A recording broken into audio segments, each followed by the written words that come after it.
क्या क्वेश्चन है? If you find new organism in a pond, एक पॉन्ड के अंदर आपको एक नया ऑर्गेनिज्म मिल गया, पानी का कोई वहां पे पॉन्ड है, तो what features will you observe to classify it and why? तो आपको एक ऑर्गेनिज्म मिल गया, एक नया ऑर्गेनिज्म है, या फिर आप उसको पहली बार देख रहे हो, या फिर वो कंप्लीटली पूरा न्यू है। आपको उसको अभी क्लासिफाई करना है कि कौन से कैटेगरी का ऑर्गेनिज्म है। तो आप कैसे क्लासिफाई करोगे? और अगर क्लासिफाई करने भी वाले हो तो क्यों करोगे? मतलब क्या फीचर्स आप देखोगे, मतलब what is the reason for watching the features?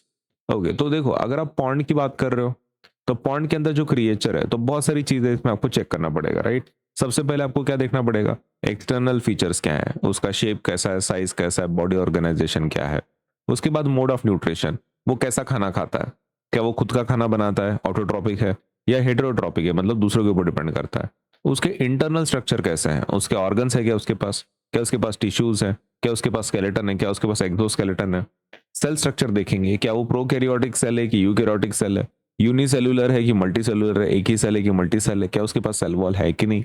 Ecological role देखेंगे, क्या वो प्रोड्यूसर है, खाना बनाता है, क्या वो खाना सिर्फ खाता है, कंज्यूमर है जैसे कि हर्बीवोर कार्निवोर है, क्या वो डिकम्पोजर है, मतलब दूसरों को डिकम्पोज करके खाना खाता है। उसका रिप्रोडक्शन कैसे होता है, असेक्सुअल होता है मतलब एक ही पेरेंट इन्वॉल्व होता है, कि सेक्सुअल होता है मतलब दो पेरेंट्स इन्वॉल्व होता है, या उनकी जेनेटिक सिमिलैरिटी है किसी के साथ, मतलब वो ऑर्गेनिज्म के फीचर्स डीएनए वगैरह किसी के साथ मैच करते हैं। तो ये सब कुछ देखेंगे हम लोग। तो ये हमारे क्राइटेरियाज है, राइट? हमारे ये फीचर्स हो गए जो हमने अभी यहाँ पे लिस्ट बताई कि हम कौन से फीचर्स को स्टडी करेंगे कैटेगराइजेशन करने के लिए। अब करना क्यों है, right? These observations compare with the known organism for appropriate grouping. कैसा होता है, हमारे पास बहुत सारे ऑर्गेनिजम्स का एक ऑलरेडी डेटा है। जब हम ये डेटा हमको मिल जाएगा ना, अपने को पता चल जाएगा कि फिर भाई ये कौन से कैटेगरी को बिलोंग करता है ना? तो इतने सारे फीचर्स हम क्यों स्टडी कर रहे हैं? ताकि हम एग्जिस्टिंग जो एनिमल्स हैं, हमारे पास ऑर्गेनिजम्स है, उनके हिसाब उनके साथ कंपेयर करके इस नए वाले ऑर्गेनिज्म को हम लोग वहां पे डाल सकें। पॉइंट समझ में आया? इतने सारे फीचर्स का क्या फायदा है? इतने सारे फीचर्स का फायदा ये है कि एग्जिस्टिंग जो हमारे पास ये है ऑर्गेनिजम्स है, नोन ऑर्गेनिज्म, जैसे कि पिग हो गया, प्लांट हो गया, इनके बारे में सब इंफॉर्मेशन पता है अपने को, राइट? तो ये किसके जैसा है भाई, ये जो नया है वो किसके जैसा है? Is it like amoeba, is it like paramecium, is it like euglena, is it like pig, is it like plant? हम कंपेयर कर पाएंगे ये फीचर्स, जब हम स्टडी कर पाएंगे तो ये फीचर से हमको एग्जैक्टली पता चल जाएगा कि ये जो नया ऑर्गेनिज्म है ये किसके जैसा है, और उस कैटेगरी में हम लोग फिर डाल देंगे। सही है? तो इसलिए ये फीचर्स को स्टडी करना जरूरी है, ताकि एग्जिस्टिंग ऑर्गेनिज्म के साथ मैच करके उसको हम लोग क्लासिफाई कर पाए। तो अपन इसको क्या करेंगे, शॉर्ट में लिखेंगे एग्जाम के हिसाब से। पहले एग्जाम के हिसाब से मैं पहले लिख लेता हूं, फिर अपन उसको एक्सप्लेन करेंगे, ठीक है? To classify a new pond organism,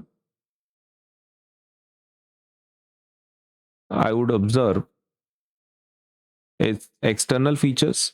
मैं उसके एक्सटर्नल फीचर्स को देखूंगा, सेल स्ट्रक्चर को भी देखूंगा, नंबर ऑफ सेल्स देखूंगा,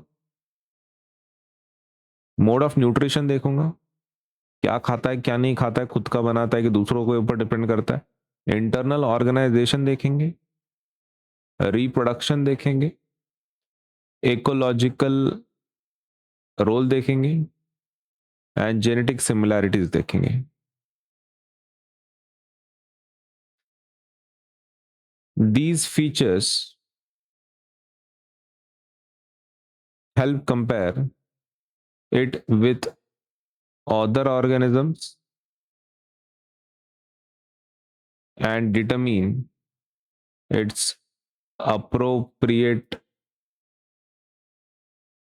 क्लासिफिकेशन ग्रुप। ठीक है, तो ये हमारे पॉइंट्स है किसके बारे में, इस क्वेश्चन के बारे में कि हम क्या क्या फीचर स्टडी करने वाले हैं। तो एक्सटर्नल फीचर देखेंगे, सेल स्ट्रक्चर देखेंगे, नंबर ऑफ सेल्स देखेंगे, मोड ऑफ न्यूट्रिशन देखेंगे, रिप्रोडक्शन देखेंगे, उसका जेनेटिक सिमिलरिटीज देखेंगे। और इतना क्यों हम लोग देखने वाले हैं?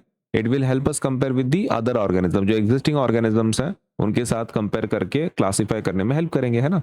दिस फीचर्स कंपेयर, ये जो फीचर्स है इससे हमको पता चल जाएगा कि एग्जिस्टिंग ऑर्गेनिज्म के साथ किसी के साथ मैच करता है क्या वो, और फिर हम उसका प्रॉपर ग्रुप डिसाइड कर पाएंगे, क्लासीफाई कर पाएंगे।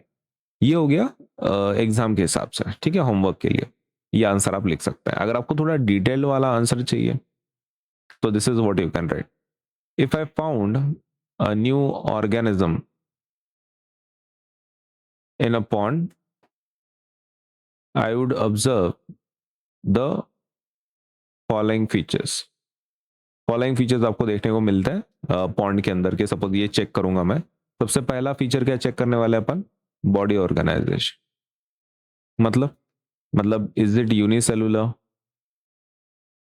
और मल्टी सेलुलर, वो चेक करेंगे। दूसरा फीचर कौन सा चेक करोगे आप? Cell type. सेल टाइप मतलब प्रोकैरियोटिक है कि यूकैरियोटिक है, इज इट प्रो कैरियोटिक और यूकैरियोटिक। प्रोकैरियोटिक मतलब क्या होता है? मतलब जिसका वेल डिफाइंड न्यूक्लियस नहीं होता। यूकैरियोट्स मतलब क्या होता है? जिनका वेल डिफाइंड न्यूक्लियस होता है। सेल वॉल, सेल वॉल है कि नहीं वो भी चेक करेंगे। Is a cell wall present? क्योंकि जनरली सेल वॉल किसके अंदर रहता है? प्लांट में रहता है, राइट? तो is a cell wall present, वो भी चेक करेंगे। If yes, what is its nature? अगर है भी तो उसका नेचर कैसा है? Mode of nutrition, mode of nutrition भी चेक करने वाले हैं। Does it make its own food? क्या खुद का खाना खुद बनाता है? और डिपेंड ऑन अदर ऑर्गेनिजम्स। ठीक है, ओके। तो खुद का खाना खुद बनाता है या दूसरों के ऊपर डिपेंड करता है? Body structure, what is its shape? उसका शेप कैसा है, साइज कैसा है? And level of organisation.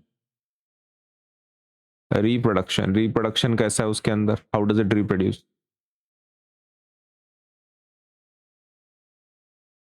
How does it reproduce मतलब असेक्सुअल और सेक्सुअल मेथड ऑफ रिप्रोडक्शन, है ना? ये क्वेश्चन है। उसके अलावा इकोलॉजिकल रोल क्या है? क्या हो? Is it a producer, consumer? खुद का खाना खुद बनाता है या दूसरों के ऊपर डिपेंड करता है? कंज्यूमर है कि डिकम्पोजर है ना? ये चीज है। कंज्यूमर के अंदर भी दो कैटेगरीज आती है ना, एक हर्बीवोर आएगा और कार्निवोर। एक्चुअली चार कैटेगरीज आते हैं इसमें, ओमनीवोर भी आता है। ओमनीवोर मतलब जो कुछ भी खा सकता है। हर्बीवोर मतलब जो घास फूस खाता है। कार्निवोर मतलब फ्लैश खाता है। ओमनीवोर मतलब जो कुछ भी खाता है। या फिर पैरासाइट्स, पैरासाइट्स भी इसी के अंदर आते हैं, जो ऑर्गेनिज्म को न मारे, उसके ऊपर जीते हैं। Ecological role and genetic characteristics. If necessary it's inherited. Features and DNA can be studied. सही है। ये इतने सारे डिटेल्स मतलब अपन स्टडी करने वाले हैं for a particular organism for the classification. और इतना क्यों करना? Why to do this? these observations these observation help scientists compare the new organism with already known organisms and place it in an appropriate group. Classification makes the study of the enormous diversity of organisms more systematic and also helps understand their relationships.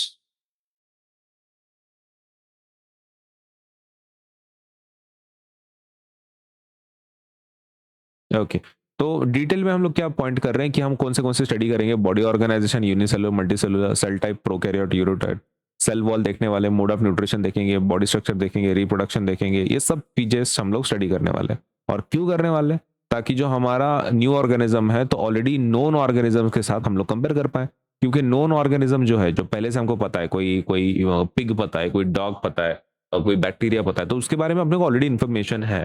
तो हम खाली उसके साथ compare करेंगे ताकि उनके group में हम उसको ऐड कर सकें। तो एग्जाम के लिए आप ऊपर का लिखेंगे तभी भी चलेगा, लेकिन अगर आपको थोड़ा सा डिटेल वाला आंसर चाहिए तो फिर आप ठीक है नीचे वाला पार्ट आप लिख सकते हैं।